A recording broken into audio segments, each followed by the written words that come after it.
வந்து துறையினரை சந்திக்கிறதுக்கு முன்னாடி வேற ஒரு தெருக்கூத்து அப்படிங்கிற ஆர்ட் ஃபார்ம் மூலமாக சந்திக்க வேண்டிய ஒரு சூழல் உருவாகிக்க ஒரு மகிழ்ச்சியான சூழல். அதை என்னுடைய அழைப்பை ஏற்று இங்கே வந்திருக்கக்கூடிய அனைத்து பத்திரிகை ஊடகத்துறை நண்பர்கள் அண்ணன்கள் அனைவருக்கும் என்னுடைய மனமார்ந்த வணக்கங்களை தெரிவிச்சுக்கிறேன். ரொம்ப நாள் ஆச்சு. நான் ரொம்ப அன்போடு உங்களை சந்திக்கிறதுல ரொம்ப ஆர்வமாக இருந்தேன். அது இந்த தெருக்கூத்து நிகழ்வு ஏற்படுத்தி கொடுத்துருக்கு அப்படிங்கிறது எனக்கு கூடுதல் மகிழ்ச்சியாக இருக்குது. இந்த தெருக்கூத்து வந்து உங்களுக்கு எல்லாருக்கும் தெரியும், தமிழர் கலையில் ஒரு முக்கியமான கலை. அந்த கலையை வந்து நம்ம திரைத்துறைக்கு வந்துட்டோம், நம்ம அடுத்தது அப்படியே கடந்து போயிடுவோம் அப்படிங்கிற மாதிரி நம்ம நினைக்காம திரும்ப இந்த தெருக்கூத்து கலைக்கு என்னெல்லாம் பண்ண முடியும் அப்படிங்கிற நோக்கத்தில் எடுத்த ஒரு முயற்சி இன்னைக்கு உலக அளவில் திரும்பி பார்க்க வைக்கக்கூடிய அளவுக்கு ஒரு மாற்றத்தை ஒரு ஒரு ஒரு அதிர்வலைகளை உருவாக்கியிருக்கு. அது இங்கே இல்லை, நம்ம அமெரிக்காவில் சிக்காகோ மாநகரில் நடந்த ஒரு டிஎன்எஃப் அப்படிங்கிற நம்ம தமிழ்நாடு அறக்கட்டளை அப்படிங்கிற ஒரு நான் ப்ராஃபிட் ஆர்கனைசேஷன். அது வந்து ஒரு மிக முக்கியமான ஆர்கனைசேஷன். அதை பற்றி நம்ம விரிவாக பார்க்க போகிறோம். அந்த அமைப்போட முன்னெடுப்பில் மிகப்பெரிய அளவில் நடந்துச்சு. அது பற்றின ஒரு 4 நிமிட வீடியோ கிளிப்ஸ். நம்ம டிஎன்எஃப்னா என்ன, அங்கே எப்படி தெருக்கூத்து அரங்கேற்றம் நடந்துச்சு அப்படிங்கிறத பற்றி ஒரு 4 நிமிட ஒரு வீடியோ மட்டும் நம்ம பார்த்துடலாம். பார்த்துட்டு அப்புறம் நம்ம வந்து விளக்கமாக பேசலாம். தெருக்கூத்து கலையை பற்றி திரும்பவும் நான் வந்து உங்ககிட்ட நினைவுபடுத்த வேண்டிய விஷயம் என்னென்னா, நான் திரைத்துறைக்கு வந்த பிறகு நான் வெங்காயம் படத்திலேயே தெருக்கூத்து தொடர்பான ஒரு அழுத்தமான காட்சியை பதிவு பண்ணியிருப்போம். அது உங்களை போன்ற உங்களால் மிக பெரிய அளவில் பாராட்டப்பட்டு அந்த படத்தை பற்றின ரிவ்யூ எப்போ எழுதினாலும் அந்த தெருக்கூத்து காட்சிகளை அவ்வளோ சிலாகிச்சு எழுதி அந்த படத்துக்கான உயிர் நாடியாகவே அந்த தெருக்கூத்து காட்சியை நீங்கள் வந்து மக்கள்கிட்ட கொண்டு போய் சேர்த்துன விஷயம் உங்களுக்கு ஞாபகம் இருக்கும்னு நினைக்கிறேன். நான் திரைத்துறைக்கு வந்த பிறகு இந்த தெருக்கூத்து கலையானது எவ்வளோ வேல்யூபிளானது அப்படிங்கிறது எனக்கு திரைத்துறைக்கு வந்த பிறகு தான் எனக்கு தெரிஞ்சிச்சு. ஏன்னா நம்ம சினிமாவில் வந்து ஒவ்வொரு டிபார்ட்மெண்ட்டுக்கும் நம்ம ஒரு 10 பேர் நம்ம உதவியாளர்கள் வச்சுருப்போம். மேக்கப் அப்படின்னா நம்ம ஒரு 4 பேர் உதவியாளர்கள் இருக்கும், காஸ்டியூம்னா ஒரு 4 பேர் இருப்போம், ஃபைட்டுன்னா ஒரு 10 பேர் இருப்போம், டைரக்ஷன் டிபார்ட்மெண்ட்டில் ஒரு 10 பேர் இருப்போம், டான்ஸில் ஒரு 10 பேர் இருப்போம். அப்போது இங்கே ஒவ்வொரு டிபார்ட்மெண்ட்டுக்கும் நம்ம ஒரு 10 பேர் உதவியாளர்களை வச்சு ஒரு 24 டிபார்ட்மெண்ட்டில் நம்ம வேலை செய்கிறோம். அப்படிங்கும் பொழுது தான் நம்ம தாத்தாக்கள் அப்பாக்கள்லாம் நம்ம ஊரில் ஆடின தெருக்கூத்து கலை வந்து எவ்வளோ பெரிய வேல்யூபிளான கலை அப்படிங்கிறத என்னால் உணர முடிஞ்சுது. ஏன்னா ஒரே ஆள் தான் அங்கே ஒரு பையில் போட்டு அவரோட காஸ்டியூம் மேக்கப் திங்க் எல்லாமே எடுத்துக்கிட்டு வருவார். வந்து அவரே உட்காந்து அவர் தலையில் ஒரு துணியை எடுத்து கட்டிட்டு மேக்கப் போட ஆரம்பிப்பார். அவரே ஒரு ஹேர் ட்ரெஸ் பண்ணிப்பார், அவரே ஒரு காஸ்டியூம் டிசைன் பண்ணி வச்சுருந்துருப்பார், அவரே அதை காஸ்டியூம் வேர் பண்ணிப்பார். எல்லா வேலைகளையும் அவரே பண்ணிவிட்டு ஸ்டேஜுக்கு வந்த பிறகும் அவர் வந்து ஒரு சிங்கிள் பர்ஃபார்ம் மட்டும் பண்ணக்கூடிய நபராக இருக்க மாட்டார். அவர் பாடுவார்னா சாதாரணமாக பாடுறதில்ல, உச்சகட்டமான சத்தம் எவ்வளோ எழுப்ப முடியுமோ அவ்வளோ சத்தமாக பாடணும். எவ்வளோ உங்களால் அதிகபட்ச எனர்ஜியோட ஆட முடியுமோ அவ்வளோ வேகமாக ஆடி ஆகணும். எவ்வளோ உங்களால் பாடி லாங்குவேஜ் கொடுத்து டைலாக் பேச முடியுமோ அவ்வளோ அழகாக அவங்க டைலாக் பேசி ஆகணும். இருக்கிற எல்லா கலைகளோட டிபார்ட்மெண்ட் எல்லாத்தையும் ஒருத்தரே தன்னகத்தே வந்து வடிவமைச்சுக்கிட்டு அதில் உச்சபட்சமாக தன்னை வந்து வெளிப்படுத்திக்கக்கூடிய அளவுக்கு வந்து ஒரு மிகச்சிறந்த கலைஞர்களாக மிகச்சிறந்த திறமைசாலியாக இருந்தால் மட்டும்தான் அந்த தெருக்கூத்து கலையை வந்து பண்ண முடியும் அப்படிங்கிறது நான் திரைத்துறைக்கு வந்த பிறகு தான் எனக்கு வந்து புரிய ஆரம்பிச்சிச்சு. சரி, வழக்கமாக நம்ம வந்து சினிமாவில் இருக்கோம், நமக்கு பத்திரிகை நண்பர்கள் இருக்காங்க, தொடர்புகள் இருக்காங்க. இப்போது நம்ம தாத்தா காலத்து கலை, நம்ம தாத்தாக்கள்லாம் நடத்தின கலைங்கும் போது நம்ம வந்து சரி இது அழிந்து வரும் கலைன்னு அப்பப்போ நம்ம பார்க்கும்போது சொல்லிக்கிட்டே இருக்கிறத விட நம்ம அந்த கலைக்கு நம்ம என்ன பண்ண முடியும்? சும்மா வாயில் சொல்லிக்கிட்டே இருக்கிறோம், அதுக்காக சிம்பத்தியை மட்டும் நம்ம பேசிக்கிட்டே இருக்கிறோம், பரிதாபத்தை மட்டும் ஏற்படுத்துறதுனால என்ன நடக்கும்? அப்போது நம்ம களத்தில் இறங்கி என்னென்னலாம் பண்ணுனா சரியாக இருக்கும், இந்த தெருக்கூத்து கலை என்னென்னலாம் பண்ணுனா மீட்டெடுக்க முடியும், வெறும் ஒரு கோவில் திருவிழாக்களில் எங்கேயோ ஒரு மூலையில் மட்டுமே நடக்கக்கூடிய கலையாக இல்லாமல் எல்லா பொது நிகழ்ச்சிகளில், அரசு நிகழ்ச்சிகளில், கட்சி மீட்டிங்கில், பள்ளி ஆண்டு விழாக்களில், திருமண நிகழ்ச்சிகளில், வீட்டு விசேஷங்கள் எல்லாம் கூட அந்த தெருக்கூத்து கலையை நடத்துகிற அளவுக்கு நம்ம கொண்டு வரணும் அப்படிங்கிற ஒரு நோக்கத்தில் கடந்த ஒரு 6 ஆண்டுகளுக்கு முன்பாக நான் அதை வந்து ஒரு முன்னெடுப்பு எடுத்தேன். முதலாக அதை வந்து கம்போடியாவில் அங்கவட் கோயிலுக்கு முன்னாடி அரங்கேற்றம் பண்ணோம். மாபெரும் வரவேற்பு கிடச்சிச்சு. அங்கே இருக்கிற தமிழர் அல்லாதவர் எல்லாருமே இந்த கலையை வந்து கொண்டாடின விதம் தான் எனக்கு பெரிய உற்சாகம் கொடுத்துச்சு. மாபெரும் ஒரு கலையாக, மாபெரும் ஒரு ஆர்ட் ஃபார்மாக இருக்குது அப்படிங்கிறத உணர்ந்த பிறகு தொடர்ந்து இந்த தெருக்கூத்து கலையை இன்றைக்கி இருக்கிற பசங்களுக்கும் நம்ம வந்து கொண்டு போய் சேர்த்துறதுக்கு என்னென்ன வழிகள்லாம் நம்ம பண்ண முடியும், என்னென்ன மெத்தேடில் அதை வந்து மாடிஃபை பண்ணால் இன்றைக்கி இருக்கிற பசங்களுக்கு, ஏன்னா தெருக்கூத்துனாலே வந்து விடிய விடிய ஆடுவாங்க, சாயந்தரம் ஆரம்பித்து காலையில் வரைக்கும் ஆடுவாங்க. ரொம்ப பழைய செந்தமிழில் ரொம்ப டிப்பிக்கல் தமிழில் பேசுவாங்க, பசங்களுக்கு புரியாது, கொஞ்சம் வந்து ஆபாசமாக பேசுவாங்க. இப்படி சில அதுக்குள்ளே என்னென்னலாம் சின்ன சின்ன ட்ராபேக்காக அதில் பார்க்கப்பட்டுச்சோ அதை எல்லாத்தையுமே வந்து சரி பண்ணி நம்ம வந்து இன்றைக்கி இருக்கிற ஆடியன்ஸுக்கு பிடிக்கிற மாதிரி, இன்றைக்கி இருக்கிற பசங்களுக்கு பிடிக்கிற மாதிரி கொண்டுட்டு போகணும் அப்படின்னு நினச்சேன். இதில் இன்னொரு சவாலாக என்ன இருந்துச்சுன்னா, நம்ம ஊரில் இருக்கிற பசங்களுக்கு விட வெளிநாடுகளில் வாழ்கிற சின்ன குழந்தைங்களுக்கு, பள்ளிக்கூடம் படிக்கிற பசங்களுக்கு தமிழில் அவங்க பேசுகிறதே ரொம்ப கடினமாக இருக்கும் பொழுது, இந்த கலைக்கான வடிவத்தில் ஒரு தமிழை நம்ம அவங்களுக்கு சொல்ல முடியுமா அப்படின்னா பெரிய ஆச்சரியமாக இருந்துச்சு. சாதாரணமாக அவங்களுக்கு தமிழை கற்றுக் கொடுக்குறத விட கலையின் மூலமாக தமிழ் கற்றுக் கொடுக்கும்போது ரொம்ப அழகாக, ரொம்ப ஈஸியாக அவங்க வந்து அந்த மொழியை வந்து அடாப்ட் பண்ணிட்டாங்க, ஈஸியாக பேச ஆரம்பித்தாங்க.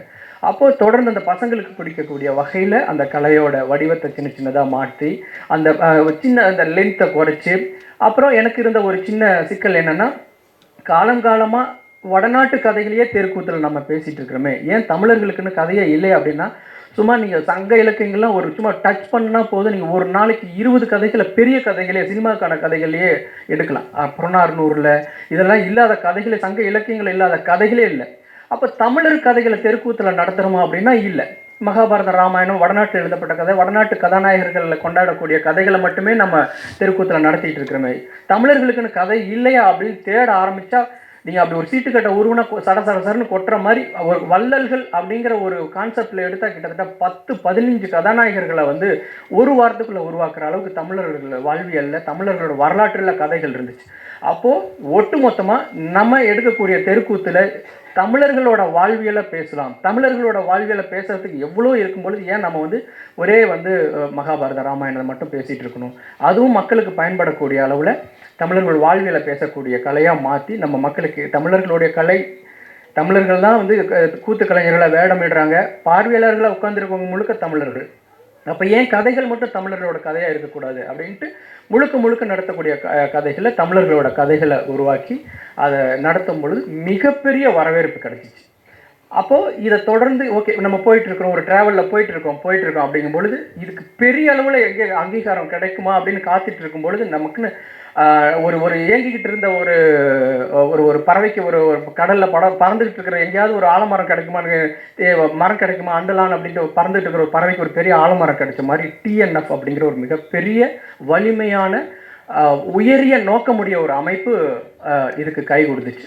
என்னென்னா டிஎன்எஃப் வந்து அமெரிக்க வாழ் தமிழர்கள் மத்தியில் மிக பிரபலமான ஒரு அமைப்பு. இங்கே இருக்கக்கூடிய மாணவர்களுக்கு, இங்கே இருக்கக்கூடிய அதை பற்றி ஒருங்கிணைப்பாளர்கள் வந்திருக்காங்க, நிறைய சொல்லுவாங்க. அந்த அமைப்பின் மூலமாக இதை பண்ணுறது அப்படின்னு முடிவான பிறகு அவங்க கொடுத்த ஒத்துழைப்பில் எனக்கு பெரிய உற்சாகம் கிடைச்சிது. இது சாதாரணமாக நம்ம பண்ணி நிறுத்தக்கூடிய ஒரு இடமா இல்லாமல் உலக மக்களோட கவனமே ஒட்டுமொத்த கலைக்கும் ஒரு டேர்னிங் பாயிண்டாக, ஒரு திருப்பு முனையாக இருக்கக்கூடிய அளவுக்கு பிரம்மாண்டமாக பண்ணிடணும் அப்படிங்கிற மாதிரியான ஒரு எண்ணம். அவங்களும் எனக்கு வந்து நீங்கள் இப்படி பண்ண முடியுமா அப்படின்னு கேட்கும்போது கண்டிப்பாக பண்ணலாம் சார், நானும் அப்படி ஒரு மாற்றத்துக்காக தான் காத்துட்ருக்கேன், அடித்தா வந்து உலகமே திரும்பி பார்க்குற மாதிரி இருக்கணும் அப்படிங்கிற மாதிரியான ஒரு என்னோட வேண்டுகோளை கொடுத்துருந்தேன். அவங்களும் அதுக்கு வந்து ரொம்ப அழகாக வந்து எல்லா விதமான ஏற்பாடுகளும் பண்ணி ரொம்ப சிறப்பாக ஒரு வெளிநாடுகளில் போயிட்டு ஒரு 300-400 பேரை ஒருங்கிணைக்கிறதுங்கிறது நம்ம இங்கேருந்து பார்க்குறதுக்கு சாதாரணமாக இருக்கலாம். ஒவ்வொருத்தரையும் வரவழைச்சி அவங்களுக்கு பயிற்சியை கொடுத்து அது நடத்தின அந்த விதம் தான் நீங்கள் அதை பார்த்தீங்க. எங்களுக்கு வந்து அந்த 2 மாத உழைப்பு, கடுமையான உழைப்புகளுக்கு பிறகு அந்த கின்னஸ் சர்டிஃபிகேட்டை வந்து இதுதான் வந்து உலகில் மிக பிரம்மாண்டமான, வெளிநாடுகளில் வந்து நடத்தப்பட்டதுலேயே மிக பிரம்மாண்டமான ஒரு நாட்டுப்புற கலை நிகழ்ச்சி அப்படின்னு சொல்லி அறிவிக்கும் பொழுது அத்தனை கஷ்டமும் பறந்து போகிறதா இருந்துச்சு. அது சொல்லி வார்த்தையால் சொல்லி விளக்க முடியாது. ஏன்னா நான் என்னுடைய படத்துக்கு ஒரு வேலை செய்கிறேன், இல்லை நான் தனிப்பட்ட ஒரு பிஸ்னஸ்க்கு ஒரு வேலை செய்கிறேன்னா அது என்னுடைய படத்துக்கு மட்டும்தான் அது வந்து சப்போர்ட்டிவாக இருக்கும், அது என்னுடைய வேலைக்கு மட்டும்தான் சப்போர்ட்டிவாக இருக்கும். ஆனால் இடையில் நான் இந்த தெருக்கூத்து கலைக்காக பண்ணின இந்த விஷயங்கள் எல்லாமே ஒட்டு மொத்தமாக இந்த ஆர்ட் ஃபார்முக்கே ஒரு சப்போர்ட்டிவாக மாறி இருக்கு. அப்படிங்கும்போது நான் இந்தியா வந்த பிறகு இங்கே இருக்கக்கூடிய கலைஞர்களோட ஒப்பீனியன், அவங்களுடைய மகிழ்ச்சியான வார்த்தைகளை கேட்கும்போது எனக்கு அவ்வளோ சந்தோஷமாக இருந்துச்சு. இங்கே இருக்க, ஏன்னா உங்களுக்கு தெரியும் கூத்தாடினாலே நம்ம ஊரில் சினிமாக்காரனை திட்டுறதுக்கே கூத்தாடிங்கிற வார்த்தையை சொல்லி தான் திட்டுவாங்க. கூத்தாடினாலே ஒரு கெட்ட வார்த்தை மாதிரி சொல்லிக்கிட்டு இருந்த ஒரு ஒரு பழக்க வழக்கம் இருந்துச்சு நம்ம ஊரில்.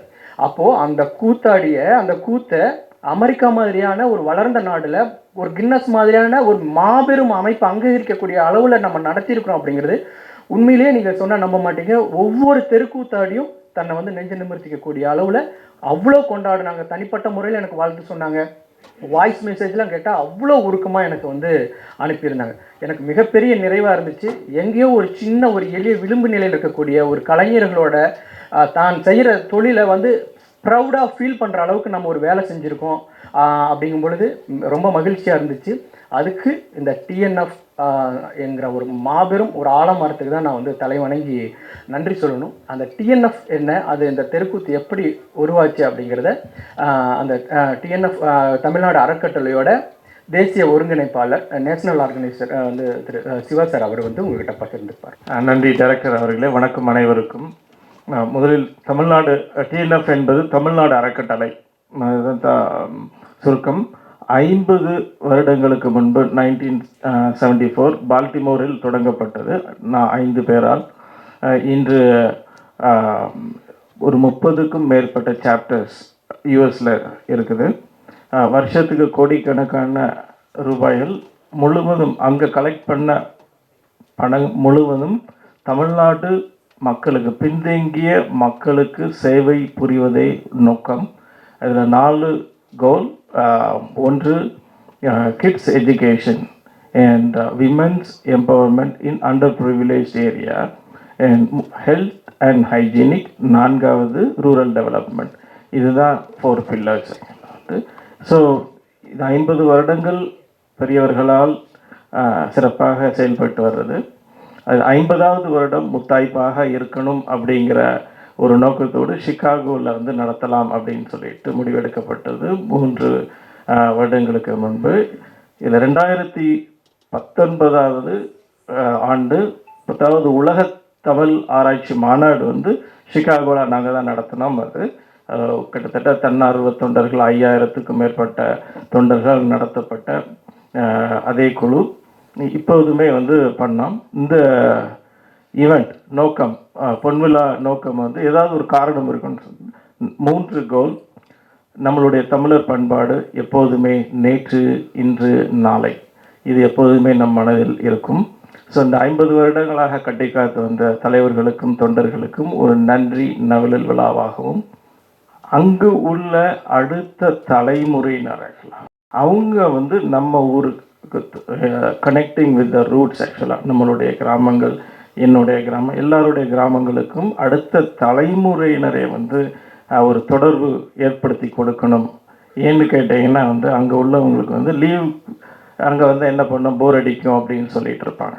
ஆனால் நமக்கு வந்து ஒரு பின்னாடி நம்ம ஒரு 50 வருஷத்துக்கு அப்புறம் வந்து நம்ம சார்பில் வந்து நமக்கு என்ன பிடிக்குதோ நம்மளுடைய கிராமங்களுக்கு நம்ம சார்பில் வந்து ஏதாவது பண்ணணும்னு நினச்சாச்சுன்னா வந்து அந்த கிட்ஸுக்கு, நம்மளுடைய குழந்தைகளுக்கு இங்கே ஒரு தொடர்பு ஏற்படுத்தி கொடுக்கணும். ஆக்சுவலாக அது 2வது கோல். 3வது வந்து பார்த்திங்கன்னா இந்த ஈவெண்ட்டில் வரக்கூடிய வந்த ப்ராஃபிட்ஸ், ஆக்சுவலாக வந்து நெட் ப்ரொசீட்ஸ், அது எல்லாமே வந்து ஒரு ஃபிக்ஸ்ட் டெபாசிட்டில் வந்து போட்டு அதில் வர்ற இன்ட்ரெஸ்ட்டை வச்சு இன்னும் ஒரு 100 ஆண்டுகளுக்கு வந்து தமிழக மக்களுக்கு, பின்தங்கிய குழந்தைகள் ப்ளஸ் பெண்களுக்கு வந்து ஒரு கல்வி தமிழ்நாடு அறக்கட்டளை வந்து ஃப்ரீயாக கொடுக்கறது கிடையாது. பட் ஸ்கில் டெவலப்மெண்ட்டு தான் வந்து மீன் கொடுக்கறதுக்கு பதிலாக மீன் பிடிக்க கற்றுக் கொடுக்கறது தான் வந்து 50 வருஷமாக பண்ணிகிட்ருக்கோம். ஆக்சுவலாக இந்த 3 நோக்கங்கள், உயரிய நோக்கங்கள், இது வந்து சக்ஸஸ்ஃபுல்லாக வந்து நிறைவேறிடுச்சு. இதில் பார்த்தீங்கன்னா வந்து டைரக்டர் அவர்கள் பார்க்குறப்ப வந்து இந்த தெருக்கூத்து பற்றி பேசுகிறப்ப வந்து பார்த்தீங்கன்னா இதில் ஒரு கலை, நம்ம 50வது தமிழ்நாடு அறக்கட்டளையின் பொன்விழா ஆண்டில் ஒரு கலையை நிமிர்ந்து நிப்பாட்டுவதற்கும் வந்து ஒரு முயற்சியாகவும், இது சார்ந்து இருக்கக்கூடிய 100கணக்கான 1000கணக்கான பின்தங்கிய மக்களுக்கு வந்து ஒரு பெரிய ஒரு புது வாழ்வு கிடைக்கும் ஆக்சுவலாக அப்படிங்கிற ஒரு உயரிய நோக்கத்தோடும் வந்து இந்த கலையை எடுத்து பண்ணோம். ஸோ 300க்கும் மேற்பட்ட அங்கே உள்ள கிட்ஸ் பாதிக்கும் மேற்பட்டவர்கள் வந்து கிட்ஸ் தான், ஸ்கூல் கிட்ஸ் தான் வந்து பண்ணாங்க. இதுக்கு ட்ரெஸ்ஸஸ்லாம் வந்து கிட்டத்தட்ட ஒரு 300 ட்ரெஸ்ஸஸ் மேலே வந்து இங்கே தான் தைச்சிட்டு போனால் ஒரு ட்ரெஸ்ஸஸ்லாம் வந்து பார்த்திங்கன்னா வந்து 8,000 10,000 ரூபா வரைக்கும் 35 ஃபேமிலி பின்தங்கிய மக்கள் வந்து இதை ஏற்படுத்தி அங்கே ஷிப் பண்ணி பண்ணோம். ஸோ அப்படி ஒரு நிகழ்வில் வந்து பார்த்திங்கன்னா ஒரு கின்னஸ் ரெக்கார்டு கிடைச்சிது அப்படிங்கிறப்ப வந்து ஒரு கலைக்கு வந்து ஒரு அங்கே உள்ள மக்கள்லாம் ரொம்ப பெருமையாக வந்து ஃபீல் பண்ணுறாங்க. இன்றைக்கி ஈவெண்ட் முடிஞ்சு கிட்டத்தட்ட 3 வாரம் ஆகுது. இன்றைக்கி வந்து ஆடிட்டு தான் இருக்கிறாங்க எல்லாம் வந்து. ஸோ மிக சந்தோஷம் ஆகலாம் வந்து. ஸோ இதுதான் தமிழ்நாடு அறக்கட்டளை நோக்கம் ஆகலாம் வந்து. ஸோ ஐயா ராஜரத்னம் ஐயா வந்து ஐஏஎஸ் ஆஃபீஸர் இங்கே உள்ள சார். ஸோ ராஜரத்னம் சார் வந்து சொல்லுவாங்க தமிழ்நாட்டில் என்ன பண்ணிகிட்டு இருக்கிறோம் தமிழ்நாடு அறக்கட்டளைன்னு சுருக்கமாக. அனைவருக்கும் வணக்கம். என்னுடைய பேர் ராஜரத்னம். அரசாங்கத்தில் வேலை பார்த்த பிறகு ஓய்வு பெற்ற பிறகு இந்த அறக்கட்டளையில் தமிழ்நாடு அறக்கட்டளையினுடைய தலைவராக இருக்கின்றேன். இப்பொழுது தெருக்கூத்துன்னா நம்ம பிள்ளைகளுக்கே பல பேருக்கு தெரியாது. ஆனால் இந்த கலையை எடுத்துகிட்டு போய் அமெரிக்காவில் இருக்கின்ற பிள்ளைகளுக்கு ஒரு கிட்டத்தட்ட 2 மாத காலம் பயிற்சி கொடுத்து அவர்கள் மேடையில் ஆட வைத்தது உண்மையிலேயே பாராட்டுக்குரியது. நான் திரு டைரக்டர் அவர்களை மனமாற பாராட்டுகின்றேன். மிக மிக நான் நேரடியாக பார்த்தேன். நானும் சிகாகோ போயிருந்த அந்த கான்ஃபரன்ஸில் கலந்து கொள்வதற்காக. இந்த ஆட்டத்தை பார்க்கும் பொழுது அரங்கம் நிரம்பி இருந்தது. கிட்டத்தட்ட 300 பேர். அந்த 300 பேர் வேண்டிய குடும்பங்கள் வந்தாலே போதும். இருந்தாலும் அந்த அரங்கம் வந்து 4000 பேர் கொள்ளக்கூடிய அரங்கம். அந்த அரங்கம் முழுமையாக நிரம்பி இருந்தது. மிக நன்றாக இருந்தது. அனைவருமே பாராட்டினார்கள். எனவே அந்த அளவிற்கு இந்த கலையை தமிழ்நாட்டுக்கு வெளியே எடுத்து சென்ற பெருமை டைரக்டர் அவர்களுக்கு பொருந்தும். அதற்காக மீண்டும் அவர்களை பாராட்டுகின்றேன். ரெண்டாவது, அவர் ஏற்கனவே சொன்ன மாதிரி தமிழ்நாடு அறக்கட்டளை இங்கே சென்னையில் கீழ்ப்பாக்கில் அலுவலகம் இருக்குது. ஏற்கனவே அவர் சிவா சொன்னது மாதிரி 1974 ஆரம்பித்து 50 ஆண்டுகளாக தொடர்ந்து நடைபெற்று கொண்டிருக்கின்றது. கடந்த 6 ஆண்டுகளாக நான் வந்து தலைவராக இருக்கின்றேன். அதுக்கு முன்னாடி பல தலைவர்கள் இருந்திருக்கின்றார்.